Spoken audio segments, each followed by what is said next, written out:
If it's Monday, the former president takes his anti-immigrant rhetoric into even more controversial territory and is accused by the White House of parroting Adolf Hitler with just 4 weeks until the Iowa caucuses. Plus, U.S., Israeli, and Qatari officials signal a potential new round of talks to free hostages held in Gaza, as outrage grows in Israel after 3 hostages were killed by friendly fire. And White House and Senate negotiators back at the table trying to hammer out a deal on border security and foreign aid. But getting it done by the end of the year looks increasingly impossible.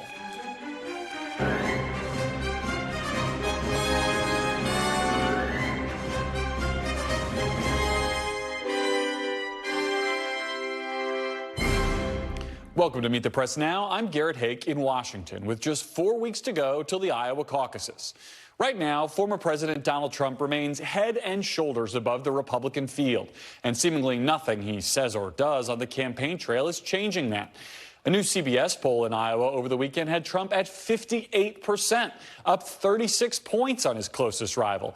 Historically speaking, that's a mammoth lead, and it comes despite an escalating pattern of hardline campaign rhetoric. In recent weeks, the former president has called his perceived political enemies vermin, borrowing a term that was used in Nazi Germany to justify genocide. He told Fox News that he would be a dictator on day 1 of his presidency. He quoted Vladimir Putin's attacks on the U.S. while praising the authoritarian leader. And now he's taken his anti-immigrant rhetoric to new levels, saying this on Saturday. We got a lot of work to do. You know, when they I think the real number is 15, 16 million people into our country. When they do that, we got a lot of work to do. They're poisoning the blood of our country. If you're not familiar, the term blood poisoning was used by Hitler in his manifesto Mein Kampf to describe immigration and the mixing of races. Trump's use of the phrase was lambasted as disgusting by former New Jersey Republican governor and presidential primary long shot Chris Christie. And the Biden campaign seized on the comments as well. Meanwhile, the former president's other campaign rivals are running out of time or running into trouble, or both if you're Florida Governor Ron DeSantis. This weekend saw major upheaval inside the super PAC that's basically been bankrolling his run, with one of the campaign's architects stepping down. For a campaign that put all of its resources into Iowa, its path to victory there is looking arduous, especially now that Nikki Haley appears to be consolidating more of the anti- or post-Trump vote and firing back at DeSantis twice in 2 days. Here's what she had to say about the Florida governor while campaigning in Iowa over the weekend. Ron DeSantis has not put one truthful ad up there about me. He has spent millions of dollars against me. And while he's lying about me, I'm going to tell you the truth about him because he doesn't want to hear it. He went into Congress saying he was going to cut spending, yet he raised the debt limit and hundreds of billions of dollars to do it. He tells you he's energy independent, but in Florida, he banned fracking. I have not talked negatively about anybody. But if you've got to lie to win, you don't deserve to win. We're going to win by telling you the truth. Haley also got a dose of what counts as hopeful news out of New Hampshire, where she's now alone in second place, trailing Trump by just 15 points in a state that allows non-Republicans to vote in their primary. Joining me now is NBC's Vaughn Hilliard, following the Trump campaign in Florida. And also with us is Amy Walter, publisher and editor-in-chief of the Cook Political Report. So, Vaughn, I'll start with you in these latest comments from the former president. He said some pretty outrageous stuff recently, from quoting Vladimir Putin, calling his opponents vermin, now saying migrants are poisoning the blood of the country. What does the professional campaign around Trump think of the stuff that keeps coming out of his mouth? Donald Trump over the last year, Garrett, you well know, has been his unrestrained self. There has been no attempt to reel him in. I was talking with a campaign senior advisor before that very rally in New Hampshire on Saturday about the way that he has campaigned this last year and, frankly, the impact that it's had on his polling numbers that have only gone up since dating back to March. And that campaign senior advisor told me in response, quote, "What choice do I have?" This is a campaign that, upon each of these advisors and aides becoming involved, knew exactly who they were working for. Donald Trump has shown who he is. He has made comments like this in the past year. Of course, back in September was the first time he used the poisoning of the blood rhetoric. He has frequently praised the likes of Kim Jong-un and the relationship that they had. Donald Trump is somebody who has praised not only murderous dictators, but also other leaders of other liberal democracies. And this is where you see a Republican Party made up of members of Congress who have not spoken out against him, but instead who have endorsed him. One of those individuals includes South Carolina Senator Lindsey Graham, who was asked about those comments on Meet the Press by our Kristen Welker just yesterday. Are the president's comments representative of how you and other Republicans feel? 76% of the American people, not Donald Trump, believe the border is broken. But what about his language, Senator? Well, just that language, that poisoning the blood. You know, I'm worried about an outcome. Just on the language, though, I want to get your response. You have endorsed former President Trump. Are you comfortable with him using words like that? You know, we're talking about language. I could care less what language people use as long as we get it right. Donald Trump is not receiving much pushback from this Republican Party outside of Chris Christie, one of his Republican rivals. And you can look at the polling. Chris Christie is not a dominating force right now, Garrett, in the quest to take down Donald Trump. Vaughn, just quickly, it's mid-December. I'm in Washington. You're in Florida. Are we going to see a traditional kind of sprint here from Donald Trump in Iowa in these next 4 weeks, or is it going to look more like a general election campaign? Right, he's down here at Mar-a-Lago right now, and you and I were messaging this afternoon. There was a background briefing with some campaign advisors. Donald Trump stepped in for a quick moment. He made no reference of these controversial comments that he has made, but he did talk about Iowa and the impact that he hopes the message that Iowa sends toward not only the primaries that follow, but the general election ahead. And for Donald Trump, he is going to be in Iowa campaigning in Waterloo tomorrow, but has no events planned again until those first 2 weeks of January. Of course, the caucus is on January 15th. And we're told that he intends to have anywhere from 8 to 10 events, and they intend to make a defiant point that this is his primary and it's time for the others to step aside because it's a waste of their time. Yeah, they want to run up the score down there. Vaughn, I'll see you in Iowa in a couple weeks. Vaughn Hilliard, thank you for your reporting. And we turn now to Amy Walter. Amy, to quote another Haley Barbour, he talks about this idea in politics that the good gets better, the bad gets worse. Is that what we're seeing in Iowa right now with Nikki Haley and Ron DeSantis? Remember, they're still in this race. They are, but especially Ron DeSantis. It just keeps getting worse. The poll numbers that you put up there. I mean, there was a moment in time where it looked like Ron DeSantis, on national polls, was within 4 or 5 points. And now he's back 50 in national polls and over 30 points in the state where, as you said, he's put all of his chips in. And so it really is now putting pressure, interestingly enough, on New Hampshire and Nikki Haley's ability to be able to keep that race in New Hampshire really close, or maybe even have an upset. But the bigger the win that Trump is able to get out of Iowa, the harder it seems it makes for a bounce for anybody not named Trump after Iowa. Have you ever seen anything quite like the way the bottom is falling out on the DeSantis campaign in Iowa? I mean, I thought the Scott Walker comparisons at the beginning of this campaign might have been unfair to Ron DeSantis. Now they seem unfair to Scott Walker. I mean, he's just, it's extraordinary. It is. And I think we've learned this in this campaign, but also we saw it in 2022. The idea that you can, as a candidate, rely just on super PACs, you can rely on outside organizations to come and pump up your campaign, or basically be the main fundraising arm of your party, of your campaign, is just not tenable. After 2022, we had so many Republicans who said, we had so much money in those super PACs. They went in House and in Senate races, but their ads, first of all, they're not very economical. No. Right? Because they pay more than candidates do. But you have mixed messages. The campaign wants to say one thing. The super PAC can't talk to the campaign. They're saying something else. And that's what it seems happened with DeSantis as well. There was never a consistent message. There wasn't a sort of a consistent, authentic story from DeSantis because so much of it was coming from paid advisors and, quite frankly, paid canvassers, not the kinds of people who are bought into a candidate and going door to door because this is the grassroots movement. Well, look, and it's clear that Donald Trump's been the movement candidate for this whole race in the Republican Party. But to the degree there may be much of a race left, we sort of turn our attention to Nikki Haley. She said something interesting on the stump in New Hampshire over the weekend that I think bears some further scrutiny if this is going to become a two-person race. Let's watch. I mean, he's running on retribution. He wants to go out and he talks about annihilating his enemies and using the criminal justice system to do so. What do you think of that? You guys are exhausting. You're exhausting in your obsession with him. The thing is, the normal people aren't obsessed with Trump like you guys are. Look, anti-Trumpers think I don't hate Trump enough. Pro-Trumpers think I don't love him enough. I call it like I see it. If I agree with you on something, I'm going to say it. If I disagree with you on something, I'm going to say it.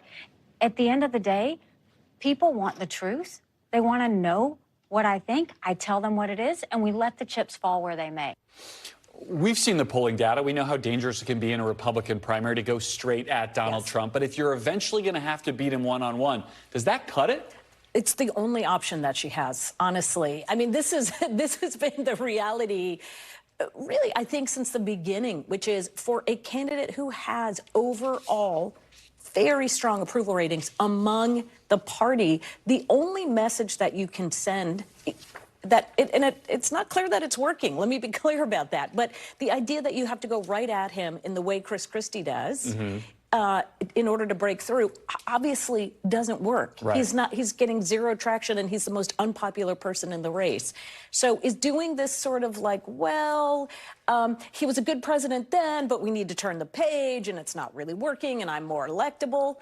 It's not catching on. And let's face it, it's hard for that message to catch on when the polls come out and show Donald Trump either leading Biden in the swing states or tied with him. It kind of reminds me of the political equivalent of those old McDonald's commercials where it's like MJ and Larry Bird trying to bounce it off the backboard, around the building, through the thing. I may have totally dated myself here, but that's what I picture in an answer like that. That is exactly right. And that's the only way to be able to win this, or to hope that something happens that he is no longer in the race and you're the last one standing. Hope is not a strategy. Amy Walter, appreciate your analysis on this as always. And I want to turn to something new we're doing as part of our NBC News coverage of the 2024 election. We're excited to roll out this new initiative. It's called the Deciders. What we're going to see here throughout the year is that we will have our reporting teams on the ground consistently in 7 key counties, talking to the people, looking at the issues that will both define this election and hopefully explain this election. I'm joined now by correspondents who are part of this initiative. Shaq Brewster is in Dane County, Wisconsin, and Marissa Parra is in Miami-Dade County, Florida. So, Shaq, you're following specifically how Democrats in Dane County, a very Democratic county, are feeling going into 2024. Why is this county so important for us trying to read the Democratic headwinds, and how are the voters there feeling as we start to turn the page into an election year? Yeah, this county is important because of a key word, and that's enthusiasm. It's important for Democrats and the Democratic Party base to be enthusiastic as they're going into an election. And here in Dane County, you have a high concentration of young voters, progressive voters, college-educated voters, voters who turn out in elections and have turned out here in Wisconsin. Back in 2020, you saw a 90% voter turnout in this county, and it's a place where 3 out of every 4 voters ended up backing Joe Biden. So enthusiasm matters, and that's why we're here to measure how folks are feeling about this election and the upcoming likely matchup. Listen to what they told me about that. Just give me the emotion that you have looking at your choice this election. Not enthused. I'd say overall I feel very pragmatic and strategic about it. All of these issues that are popular with Democrats, he has not only not addressed, but often gone the entire opposite way on. I mean, I can look at like almost every issue in my head that's important to me, and I see a failure on Biden's part. You can say that Joe Biden's, he's not as progressive as you'd like, or he's not this, he's too old. I mean, the guy is at least reasonable and has some sort of logic to what he does and understands the basics of, I guess, how to be a president in some ways. Even if I'm not enthused to, effectively elect my grandpa a second time, boy, do I want to keep the other guy out. If the election were tomorrow, what would you do? I I don't think I'd vote for him. I still couldn't, obviously I could not bring myself to vote for Trump, but it would be the first time, I think, if I had to choose tomorrow, it would be the first time I think I'd vote for someone else, like third party.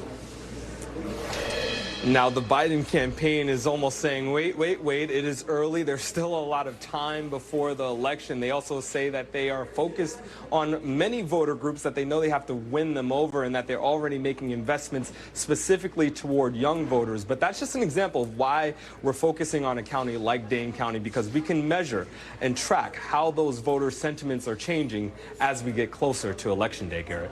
Great stuff, Shaq. And I'm just glad we sent you to the coldest county so we can keep up our tradition of Shaq Brewster in miserably cold places. I find my way inside. All right, well, Shaq Brewster, thank you for that reporting inside today. Marissa, you got the other end of that coin. You're in the always relevant Miami-Dade County down in Florida, home state of not one but two Republican presidential candidates. What are we watching for in that county headed into next year?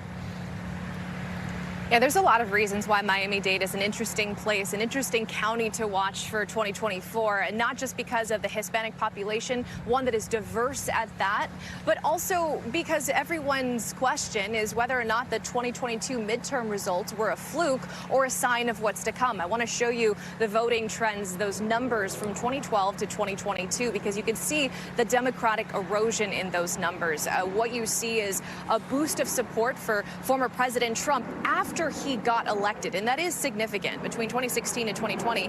And then you can see former Florida Governor Ron DeSantis winning with over 55 percentage points, in large part both of those gains because of Hispanic support. And these are gains, by the way, that the Republican Party has not seen in decades, since 2002 with Florida Governor Bush. So among the many things that we're keeping an eye on here, we're keeping an eye on the population changes. We're talking about, we know the Hispanic population here, roughly 70% identifies as Hispanic or Latino here, but half of that population is Cuban. There's a whole other half there that often gets neglected, often, not always. And what we're looking at is how effective it is when campaigns do reach out to the Venezuelans, to the Colombians, Chileans. We're also looking at the young population. This is one of the fastest growing ethnic voting groups in the country, right up there with Asian Americans, Garrett. And so we're looking at young Latinos as they turn 18. How are they going to vote? Are they going to trend progressive as is projected? And so we know that these are places, Miami-Dade is a place that many campaigns have spent a lot of time in, Garrett, in very different ways, both in English and Spanish, billboards, radio, TV. We're looking at how they're targeting their target audience, which part of the Hispanic population they're targeting, and how effective that is over this next year. Marissa, it's going to be fascinating to watch. Marissa, Shaq, thank you both. And we're going to be following these these key counties throughout the 2024 election year under the Deciders banner. Keep an eye out for that. Up next, we are live on Capitol Hill, where we just got confirmation that, in fact, the negotiators did meet today as the clock is ticking on an immigration deal, which has major consequences for aid to Ukraine and Israel. And later, an appeal for more help in the humanitarian crisis in Gaza as Defense Secretary Lloyd Austin meets with Israeli leaders today. You're watching Meet the Press now.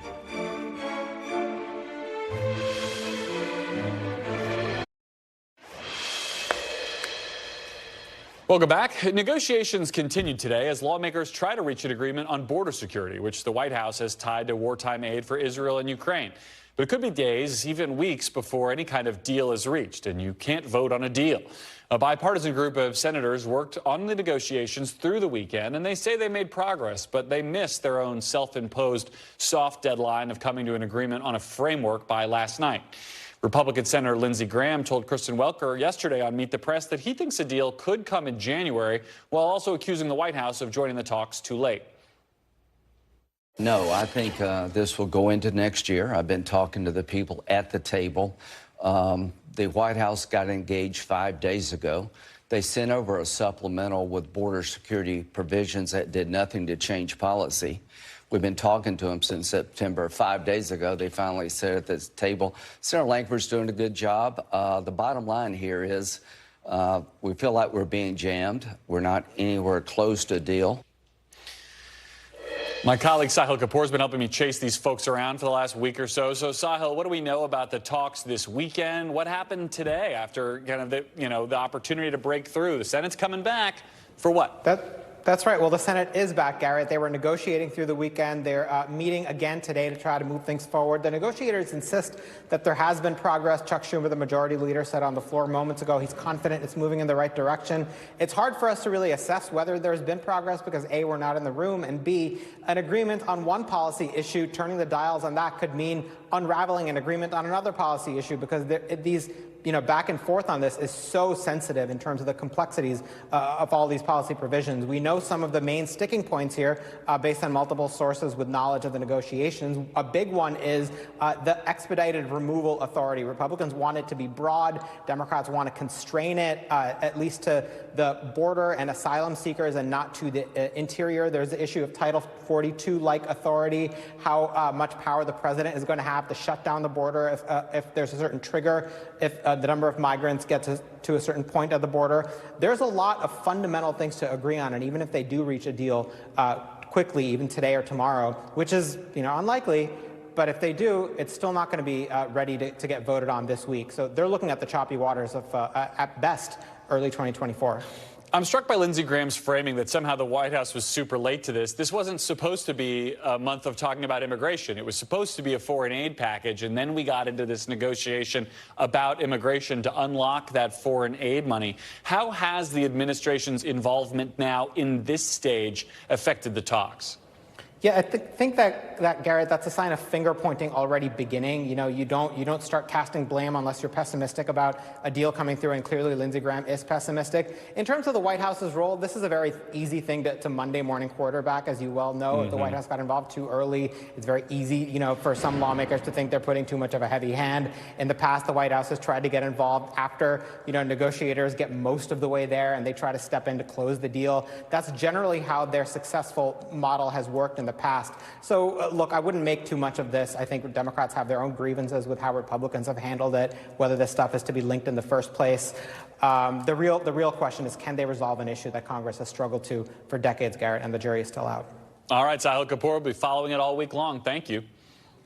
And next, the new push for more hostage negotiations as protests grow over the friendly fire deaths of 3 Israeli hostages. You're watching Meet the Press now.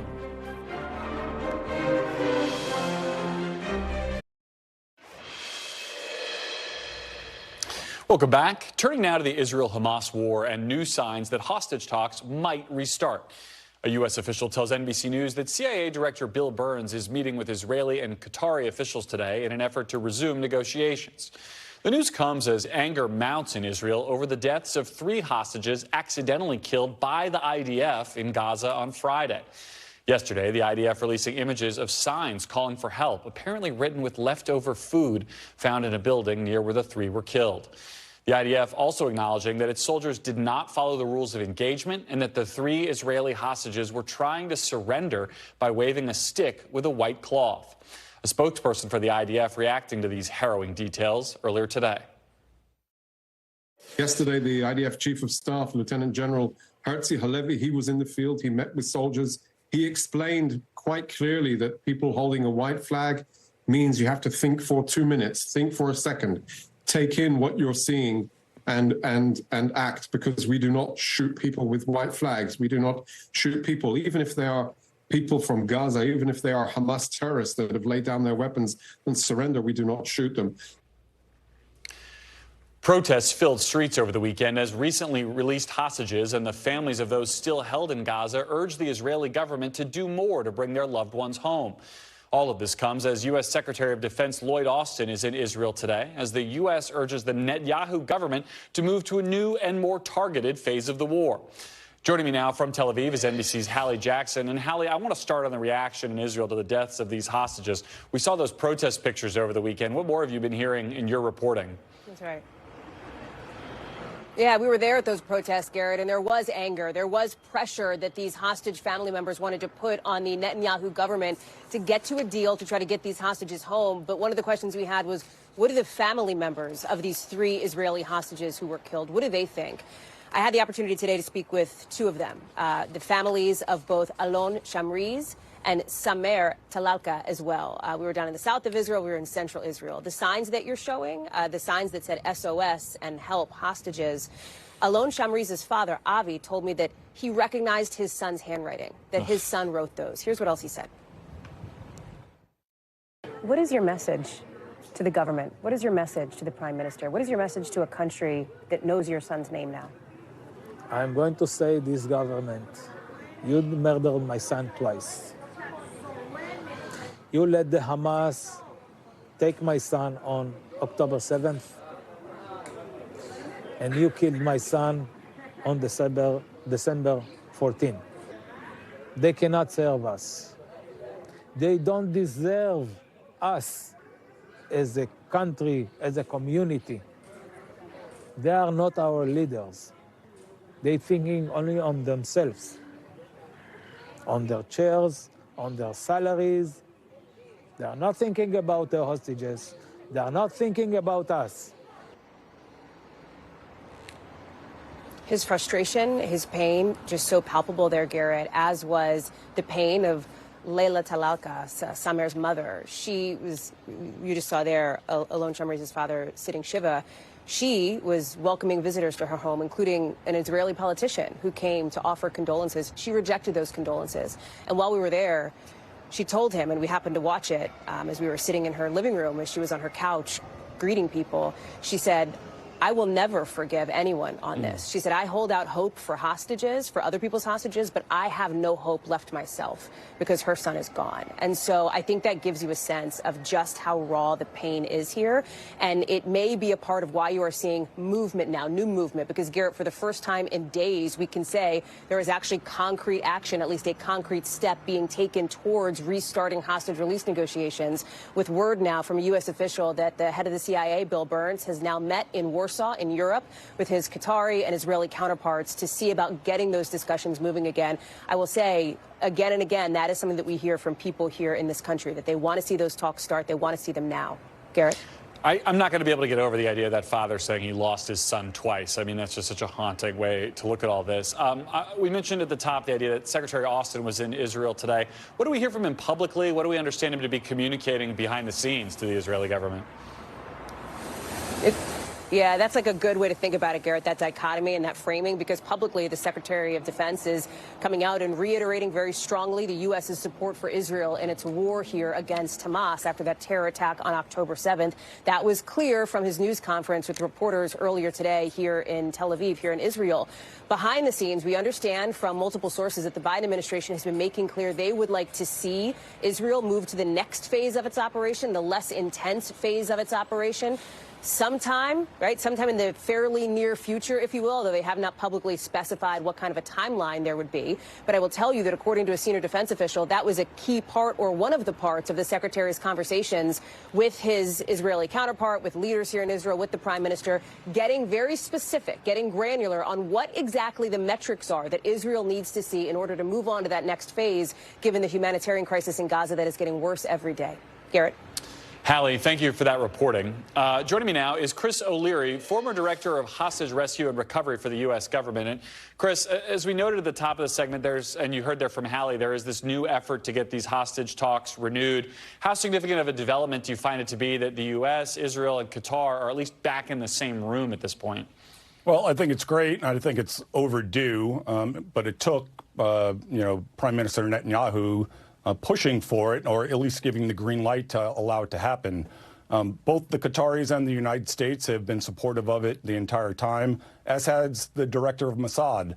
What's critical now is to get Hamas back to the table, and it's going to take some doing to get them there, because hostage taking is an asymmetric tactic, and right now it's working, and it's working because Israel's strategy for countering terrorism and rescuing the hostages is flawed. Yeah. What effect do you think the killing of those 3 hostages by the IDF has on all of this? I can't imagine it does anything other than push towards further negotiations.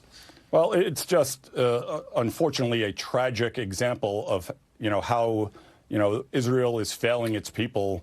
The approach that they've taken from the beginning on not doing a counterterrorism approach, not having intelligence-driven missions, and instead doing this all-out urban warfare has brought us to this situation where you have frontline Israeli troops opening fire on unarmed civilians that unfortunately happen to turn out to be their own people as well. Yeah. Last time we had you on, we talked about this idea that Hamas uses the hostages as currency. Previously, Israel released Palestinian prisoners at about a 3-to-1 ratio to get hostages home. For lack of a better way to describe it, does the cost of returning hostages go up in a second ceasefire if there is one? I think Hamas is in, I think you're hitting the nail on the head. I think Hamas is in the position to ask for the release of every Palestinian prisoner at this point. And that's ultimately what their goal was anyway. There's roughly, 7,000 plus Palestinian detainees in Israeli custody, and that's what they're looking to do, get them all released and to survive this war, which, the recent evidence of the expansive tunnel system indicates that they are likely hiding below ground and that the effects of all the kinetic strikes probably are limited on Hamas's enterprise. What do we know now differently than we did during the last ceasefire, the idea that hostages might be exchanged, right? We have hostages who've been out now, who've told us things like that they were guarded 24/7 around the clock while they were in custody of Hamas. How does all that change the way the Israeli government might approach future negotiations? Yeah, so unfortunately, a lot of the intelligence that was likely gleaned from the released hostages before is probably overcome by events. It's stale at this point, although some of it might still be viable. But getting some additional releases would be helpful to paint a picture on the condition of the hostages now, on their possible locations, who might be holding them. But also remember, not all of these hostages were being held by Hamas either, and that was some of the complexity of getting all of them released. We are negotiating with Hamas, but not with Palestinian Islamic Jihad. Right. And, that's one of the challenges. And the last thing is the Palestinian Islamic Jihad hostages are likely being held above ground. Hamas isn't opening up these tunnels for the safety and security of PIJ. Which just increases the likelihood that those folks are going to be in danger every day this war goes on. Chris O'Leary, we have to leave it there. Thank you very much for sharing your expertise with us. And next, with 4 weeks to go till the first votes are cast in the 2024 presidential primary, and it's probably not going to make anything easier in Washington, including that foreign aid and border security bill. You're watching Meet the Press Now.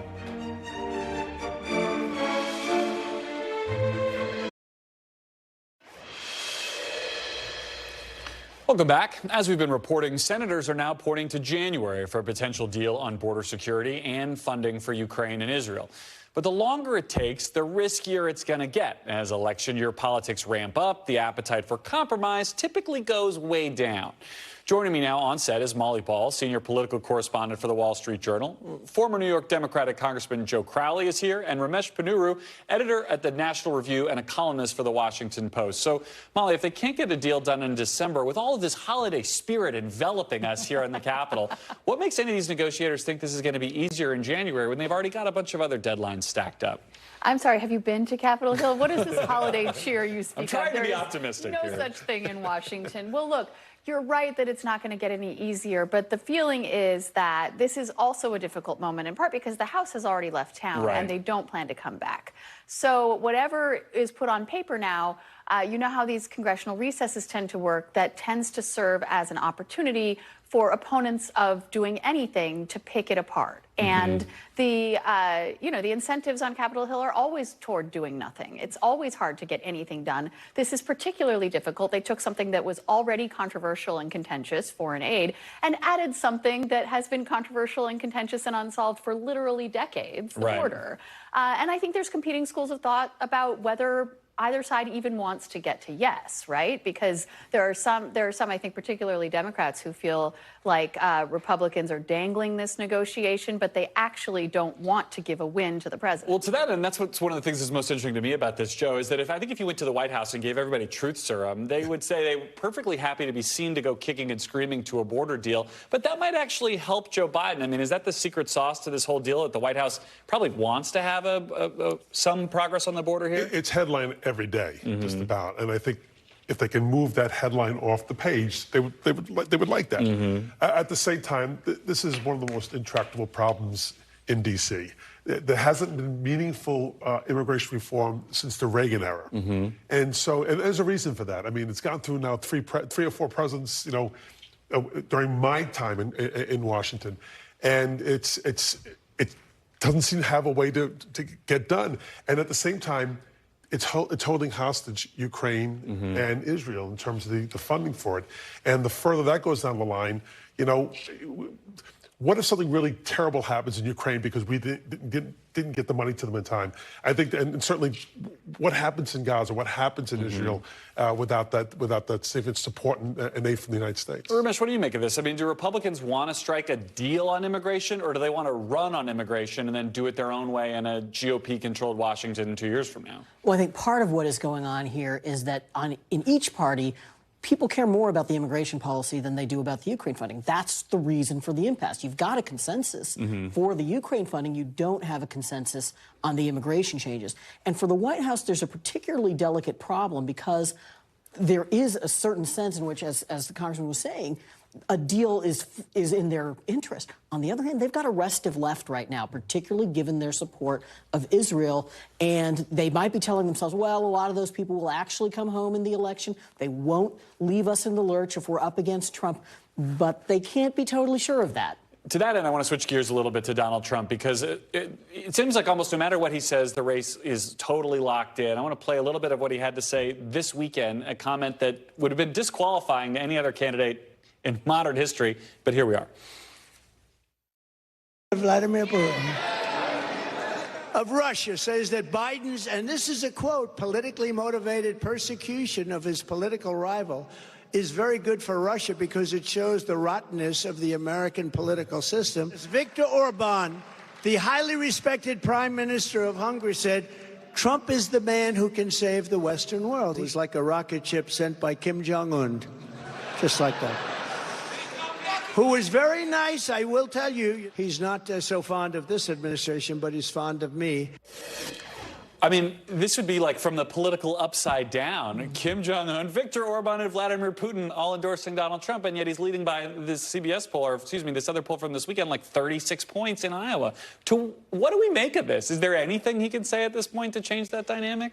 I don't think so, and I think there is a sincere belief now among a lot of his supporters. I mean, look, this is a continuation of the relationships that he had with a lot of autocratic leaders during his presidency. So, if Republican voters were going to be fazed by Trump's affectionate relationship with Putin and Kim, they could have done that a few years ago, and clearly they didn't. And I think there is a school of thought that certainly the Trump's defenders would say that by having these friendly relationships, he's able to get better deals, and that there's a sort of realpolitik underpinning these relationships. You're completely right that it's far outside the norm of what we would expect from American presidents. But look, Trump didn't see the world in terms of the traditional alliances that America has always had.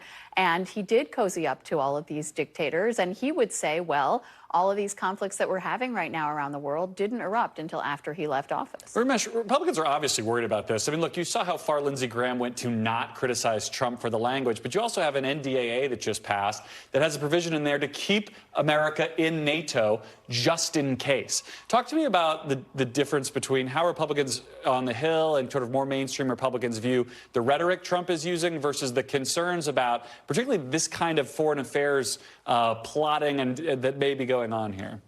Well, this is by now a very old story when you're talking about Capitol Hill Republicans and Trump. First of all, there's the public rhetoric, which is generally supportive or quiet. And then in private, there's a mixture of, well, that's not serious, we won't let that happen, and and that's been basically the case now for 6 years. Joe, should the Biden campaign just take that clip and put it on TV around the clock? I mean, do they need to be doing more to highlight comments like that from Donald Trump? The president is always so clear about the idea of the almighty versus the alternative. There's a pretty clear definition of the alternative I think there's an awful lot of clips they're going to be able to use. It's so repetitive. I mean, you almost ran out of words to describe Donald Trump and the rhetoric that he uses. It's so over the top. It would be unbelievable, as you would have said in years past, but not anymore. I think it was interesting what Molly said about his supporters thinking he can get a better deal because of his relationships. What deals was he able to get? So it's not real. It's not true. There's nothing he says that's true. He himself is the son of an immigrant. He is married to immigrant women, and yet the rhetoric he uses towards the immigrant population is just unfathomable. It's unbelievable. And Garrett, to your point, I think that NATO provision is very revealing. Right. Because while the words that Republican lawmakers, Republican senators use is, oh, never mind, it's just bluster. Just humor him. None of it, just humor him. What they are actually doing behind the scenes is to put safeguards in place so that he cannot do the things that they do not want him to do. The other data point as relates to all this 2024 talk is this Monmouth poll and the president's approval ratings. They are disastrous. He's at 34% right now. Ramesh, I see you nodding, so I'll let you take the first crack at this. Is there anything you think this White House can do to reverse those numbers, or are we looking at a race that's just going to be about dragging the other guy to the absolute bottom? Well, I think there are a couple things. First of all, look, they're telling you something real with those polls. The president is in very bad shape. On the other hand, there is some of that is people on the left who, again, may come home. The other thing is, you know, and we've talked about this just already, which is that Trump is making all these crazy remarks, or at least extremely incendiary, controversial remarks. They're not getting the kind of 24/7 coverage that they have at previous points in his political career. And one assumes that when there's a real presidential race, when he's the nominee, if he is the nominee, that is going to change, and that some of the people will be reminded who are not paying close attention to politics of some of the things they dislike about him. This is why I find our county to county, our decider segments very useful. The idea that we hear from voters. I don't know if you heard this Dane County segment, but I'm thinking about those young voters in that segment. And is $1 billion and a focus from the Biden campaign going to get folks like that excited when you're looking at numbers like we're seeing for this president right now? Well, I think Ramesh hit a really critical point here, and that is that some Democrats are not satisfied with the Biden administration. But Democrats need to get in line. You know, he's going to be the nominee. They have to stop the backstabbing and the back talk and get on board this train. All right, the message from Joe Crowley to Democrats. Time to get in line. Molly Brawl, Joe Crowley, Ramesh Ponnuru, thank you all for being with us. And we will be right back with a key Democratic congressman's take on those same troubling poll numbers for President Biden.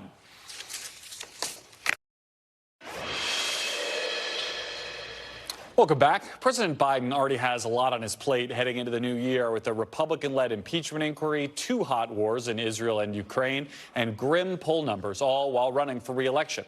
As we've said, that latest Fox News poll shows President Biden trailing former President Trump by 4 points in a hypothetical head-to-head matchup. Now, look, we're still 11 months away from Election Day, and a lot of things can and will change. But what hasn't changed is President Biden's attempts to dismiss the polls. Mr. President, why are you losing to Trump in the polls?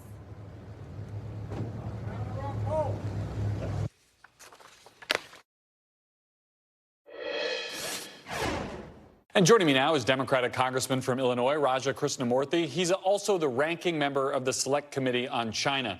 Congressman, I want to start with your reaction to some new polling. This latest poll shows President Biden's approval rating at an all-time low now. This poll shows only 3 in 10 Americans say Biden is paying enough attention to the issues that are most important to them. I wonder, do you think the president's record is strong enough for him to run on? Does he need a new message? I think his record is excellent. I think that at this point, I'm hoping that the campaign tries to get the message out about the record, but also makes it clear to voters that a lot of challenges remain, and he's the best person, best positioned to deal with those remaining challenges. The other side of that coin is the contrast argument. The president makes it all the time, but we're seeing this continued disturbing rhetoric by the former president, Donald Trump, most likely nominee to face Joe Biden. The Biden campaign has compared what's come out of Trump's mouth recently to Hitler and Nazi Germany. We've yet to see those kinds of comments having any negative effect on Trump in the polls. And I wonder if you have a theory as to why that is and what you think about the Republicans who've been defending or even just ignoring that kind of rhetoric. I don't have a theory, but what I do know is that, you know, among the folks that I talk to, I think independent voters, you know, statements such as Trump's statement that immigration poisons our nation's blood is deeply disturbing to them. And I think that that type of statement really points to their severe concerns about what Trump would mean for our democracy going forward. And I think that as the months pass and people become more focused on the election, I think that these will also translate into kind of sharpened choices that voters have to make between Trump and other candidates, including President Biden, obviously. You're on the Oversight Committee as well. When you come back, House Republicans are set to, or at least they're setting the table as though they plan to, ramp up their impeachment inquiry. They've been trying for some time. But I wonder, given how politicized this process has become, if you think the idea that articles of impeachment will be brought forward, will be voted on, or is basically inevitable at this point. I don't know. I hope it's not. But I know that the Republicans are listening to Donald Trump, and they want Donald Trump wants them to move forward with these articles of impeachment. But as I know, having listened to hours of testimony in the Oversight Committee and having seen the quote unquote evidence, there's not a shred of evidence implicating the president in any high crimes or misdemeanors. And so this is a big fishing expedition. I think it would backfire against the Republicans. Do you think it was a mistake for Hunter Biden to blow off his subpoena and not testify behind closed doors like we saw in the 2019 impeachment? I don't think so. I think that what he said, based on what I understand, is that he said, I'm happy to testify, but I'd like to testify in the open so that people can see exactly what I have to say. And given the Republicans' track record of distorting deposition testimony or selectively leaking it, I think that his move to ask for an open deposition made a lot of sense. All right, I want to switch gears here a little bit. I've been probably on the opposite side of the politicized spectrum here from the Oversight Committee is the China Select Committee, where you're the ranking member. That's been probably the most bipartisan committee in this Congress. I wonder, given everything we've watched go on in Washington over these last couple of weeks, how do you think Chairman Xi is viewing some of these struggles in Washington, whether it be all the changes in House leadership to Congress failing so far to fund our allies like we've promised? I think they relish this kind of dysfunction. I think their theory about America, for that matter, and Congress in particular, is that we are hopelessly divided, that we're tribal, we can't focus on any long-term challenges, and that we can't unify around potential threats. And so when they see us dilly-dallying on aid to Ukraine or aid to Israel, when they see all these leadership changes, especially the lack of a speaker for weeks and weeks, I think that it only reinforces their beliefs, but also it provides material for them for propaganda purposes around the world. They've had leadership challenges, too. I think they still don't have a defense minister. We had some reporting last week that military hotline that was supposed to be reinstated after President Biden met with Xi, that's yet to be done. It's been more than a month now since that meeting. Do you think President Biden got as much as we sort of thought he got, as much as the White House advertised that he got out of that meeting? What do you make of that development, given the sort of cool status between the two militaries? I think there's some steps in the right direction, but you're correct that we want to see actions match words. And unfortunately, Xi Jinping in the past has said one thing to us and then done something different, or he said one thing to us and said something different to a different audience. And so our concern is that this time around, he follow through on his commitments, whether it's with regard to the military communications channel or working on the fentanyl efforts to stop fentanyl precursor chemicals being shipped from China to the Sinaloa cartel or others in Mexico. Yeah, a major issue there, too. You guys just rolled out your list of recommendations, kind of, I guess, an interim report, if you will, on ways to reset the economic relationship with China, decouple the two economies. What's your sense of how those recommendations have been received at the White House? How do you make sure they're not just, thanks for the idea, guys, and everybody goes on about business as usual?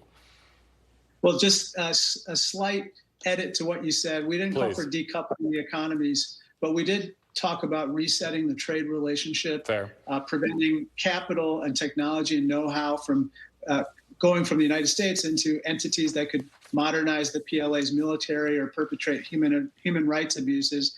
And then finally, investing in our own workforce and our capabilities to innovate on technologies of the future. We actually involved many stakeholders in our own discussions to make sure that they had a say, they had input into what we were doing, and that includes the administration. That also includes, by the way, committees of jurisdiction in the House that would actually originate some of the legislation that we were proposing. So we're trying to reflect a broad group of stakeholders here. All right, Congressman Krishnamoorthi representing today one of the most bipartisan committees in town. Appreciate your time. Thank you, Garrett. And that's going to do it. Thank you for being with us this hour. I'll be back tomorrow with more Meet the Press Now. NBC News Now coverage continues with Yasmin Vesuvian in for Hallie Jackson next. Thanks for watching. Stay updated about breaking news and top stories on the NBC News app or follow us on social media.